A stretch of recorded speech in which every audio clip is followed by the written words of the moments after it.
In this short video, I'm going to describe how we can use regional assessment data sets in conservation and restoration planning. In this example, we'll look at the Price River, which is in southeastern Utah, basically from the town of Wellington down to the confluence of the Green River, which is a 150-mile reacher river, and is currently part of a BLM restoration plan. And this example is a true-to-life example. Earlier this week, Brian Lobb and Justin Jimenez and I sat down with the same data and used it to come up with potential restoration and conservation sites that we're going to visit in an upcoming site visit. So this becomes the first order approximations of where we think we should be looking for conservation and restoration in the Price River. So the data set that we're looking at here, if we look over in the table of contents, is the riparian vegetation departure from historic model, which is part of the CAT, part of the riparian condition assessment tools that come out of Utah State University. And so in the legend here, the reds and oranges are either high or extreme departure from historic, and these dominate the watershed, and they make up, roughly 85% of that, of the condition of these reaches. And so we know that from these model outputs that's concerning. And so we can look in a little deeper and dig into some of the other models that come out of RCAT, and one important output would be the riparian vegetation condition type conversion. So we can look at what's associated with that vegetation departure, and the legend here, the purples are conversion to invasives. So what type of invasive species are we dealing with? Well, another data set that we have available to us is a detailed land cover classification, and in green here is 1 meter vegetation map to an accuracy of 95%. So all the green here is tamarisk. Russian olive comes in very limited extents down here in this part of the river, and then we can also look at cottonwood. So from this information, we can glean that one of the important drivers of the need for conservation in this area and restoration is the vegetation side of things, the riparian vegetation. It's been clobbered, it's been invaded by both tamarisk and Russian olive, and is driving a lot of the degradation in this area. And so from this, we can potentially look at sites that might be restored. And land ownership becomes important in this context. So we have in the background here, these red polygons are private lands, and so for this round of work, probably off limits. But this color here in brown, this background color in brown, is BLM lands.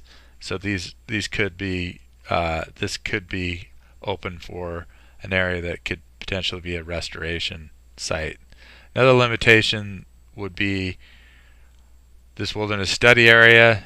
It would require more permitting to work in there. So at this stage, we could potentially just consider this a conservation area all the way down to the confluence with the Green River. This is a remote area, difficult to access as well, so that'd be another constraint to consider. So if we look a little more in detail at this particular area, let's look at some other data sets that we have available. And in this context, we do have some aquatic habitat data. So say in the context of working the Escalante, this could be similar to the AIM data. I'm going to turn off a few layers to make this easier to digest. So at this point, let's turn off the tamarisk. Let's turn off the the land ownership data and just look at the nice imagery in Google Earth and look at some of the habitat features we have. So we've got pools, we got some backwaters, we got some riffles. So this is maybe a decent place for habitat for fish, but we could potentially want to increase that. We know that it's fairly close proximity to the green, so there's a source population for the native fish. If we think of the restoration being centered around both native fish and native riparian vegetation, we want to, where possible, do restoration actions that are appropriate for both restoring native fish and native riparian vegetation. So that could fit in this context. Then we can think about what type of restoration we might want to do. This is where the beaver restoration assessment tool data might be important. Say if we wanted to use beaver as a restoration agent, we'd want to consider first what type of capacity there is for beaver dam building. And so if we look at the existing, and if we look at the legend here, these outputs are showing what the riverscape is estimated to be able to support as far as dam building for beaver. So basically this is driven by how much native vegetation is available that beaver tend to like to use to build dams, and what densities could they build at. And so there's kind of some occasional and some rare. So the site at this point isn't in the greatest condition, but if we look at historically, so if we look at the historic estimations, there's more of these pervasive and frequent, so quite a bit more dams could be built per kilometer. So indicating that as this area restores, the potential for beaver dam building increases. And this is also highlighted in this output, the black line being these long-term restoration zones. And that's how this decision support tool flags those areas, that as these areas are restored, they become more prime habitat for dam building beaver. And so I think as we work through this example, Justin, Brian, and I described this as this is a worthwhile area to look as a potential restoration site, so this area was flagged accordingly. And then we worked upstream and we found some important patterns emerged right off the bat that are worth exploring. And in this case we can look at the Russian olive, and we can look at this at more of a zoomed out scale first, and then we'll come in a little bit more.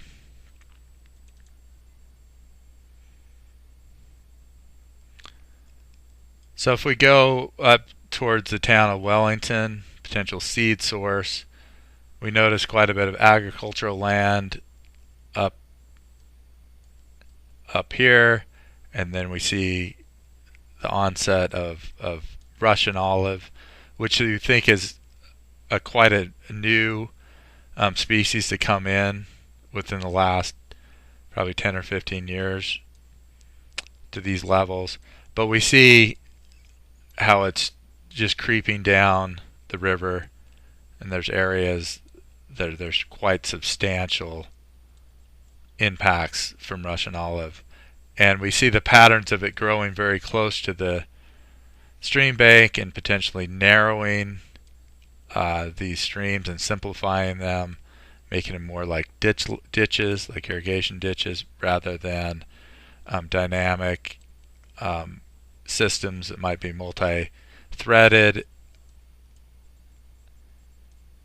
and have diverse in-stream habitat to things that are locked in and very simplified. So this is just to give you an idea where we're at in the watershed. We're still in this upper region. If we come down to where we were looking before, Russian olive is much more limited down here. It's not advanced down in here, but the trajectory is probably of such where it would come down here. So there might be management strategies that could be used to reduce the likelihood of continued advancement of the Russian olive. And that might be a difficult task, but it's something that we have flagged as something that would be worth trying to address. So back to the restoration site exercise here, picking potential restoration sites. This is in the kind of the middle of the reach. This is another area that has a road access. There's very limited roads in this portion of the Price River, and so this is identified as a potential restoration area because of, as mentioned just a minute ago, the Russian olive, and also tamarisk is quite prevalent in this area. So impacting both the riparian vegetation and also the floodplain, allowing vertical accretion of the floodplain and reducing the connectivity of the river with the floodplain. So we flag this area as another potential restoration site, and we'll go in the field and take a closer look at this area and to see whether in fact this is a good candidate site with closer examination. So just one other site that we identified using these data sets was upstream, and this site had road access. It also had similar departure from historic and had Russian olive and tamarisk invasion. I'll just turn off these layers just to show why we advocate using Google Earth to display these data sets, just the amazing rendering that it provides.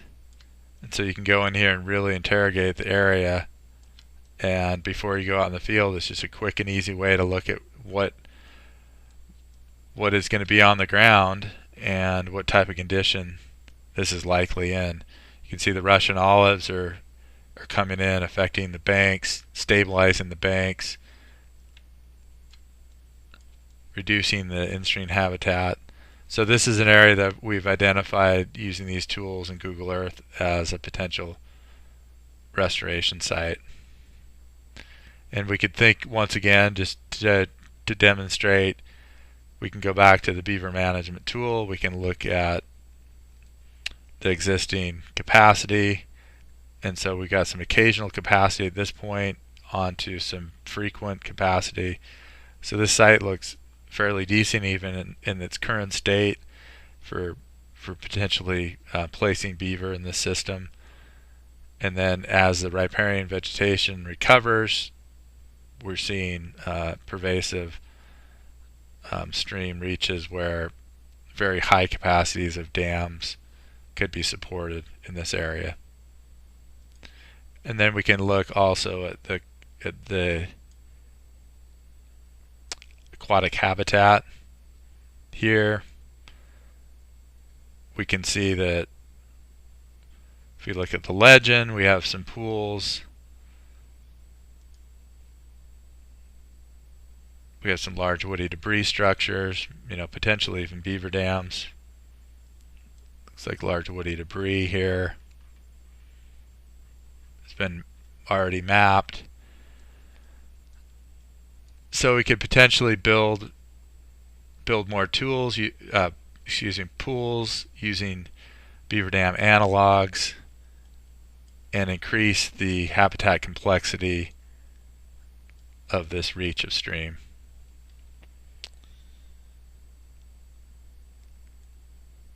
So just once again, I just wanted to reiterate the idea that we can build these simple KMZs that are nested with different data sets. I mean, this could include RIA data, this could include AIM data, and for this example, I've just included some of the data sets that we have specifically for the price, but thinking for the Escalante, we could do very similar assessment with the data sets that we've analyzed previously. And so I just wanted to provide this as an example of how I see us being able to use these data sets as more decision support tools and to be more useful for managers, and really addressing our main concern that at the present time these regional data assessment tools are not being used, and that providing them in an easier to consume fashion with better training and better integration as decision support tools, that we can potentially get more buy-in from managers and have them utilize these data sets more. So I'll end it there. Thank you.